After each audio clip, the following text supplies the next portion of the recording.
ആ, ഇത് നമ്മുടെ ഇലഞ്ഞിയിലെ കാർഷിക വിപണിയാണ്.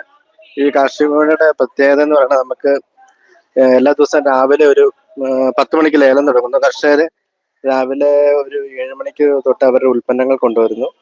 നമ്മുടെ ഉൽപ്പന്നങ്ങൾ ഏതുമായാലും ഇവിടെ കൊണ്ട് വിൽക്കാവുന്നതാണ്. ഇവിടെ ഇത് കാർഷിക സൊസൈറ്റിയാണ്. ഈ കാർഷിക സൊസൈറ്റിയിൽ മെമ്പർഷിപ്പ് എടുത്ത കർഷകർക്ക് ആർക്ക് വേണമെങ്കിലും ഇവിടെ ഉൽപ്പന്നങ്ങൾ കൊണ്ട് വിൽക്കാവുന്നതാണ്. കർഷകർക്കാണെങ്കിൽ അവർക്ക് ഈ വിപണിയെ സംബന്ധിച്ച് ഇതിനൊരു ചെറിയ കമ്മീഷനാണ് ഈ സൊസൈറ്റിയുടെ പ്രവർത്തനം മൂലധനം എന്ന് പറയുന്നത്. നമ്മൾ എടുക്കുന്ന ഉൽപ്പന്നത്തിന് ഇവിടെ കർഷകർക്കാണെങ്കിൽ അവരുടെ മെമ്പർഷിപ്പ് ഉള്ളവർക്ക് അവർക്ക് 2% കമ്മീഷൻ കൊടുത്താൽ മതി. അല്ലാത്തവർക്ക് 5%. ആ കമ്മീഷനാണ് ഈ സൊസൈറ്റിയുടെ വരുമാനം. അതുപോലെ കർഷകരെ സംബന്ധിച്ച് അവരുടെ ഏത് ഉൽപ്പന്നം വേണേലും ഇപ്പോൾ ഇവിടെ കണ്ടില്ല, വാഴച്ചുണ്ട്, കപ്പ, ചേന, കാച്ചില് എന്നുകൊണ്ട് എല്ലാ സർവ്വ സാധനങ്ങളും ഈവൻ വാഴപ്പിണ്ടി വരെ ഇവിടെ പോകുന്നുണ്ട്. അവര് കർഷകരുടെ ഉൽപ്പന്നങ്ങൾ കൊടുത്ത കേരളത്തിന്റെ വിവിധ മേഖലയിൽ നിന്നുള്ള വ്യാപാരികളാണ് ഇവിടെ ലേലത്തിൽ പങ്കെടുക്കുന്നത്.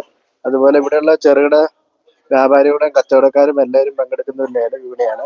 കർഷകരെ സംബന്ധിച്ച് അവരുടെ ഉൽപ്പന്നങ്ങൾക്ക് കൃത്യമായി വില ലഭിക്കുന്ന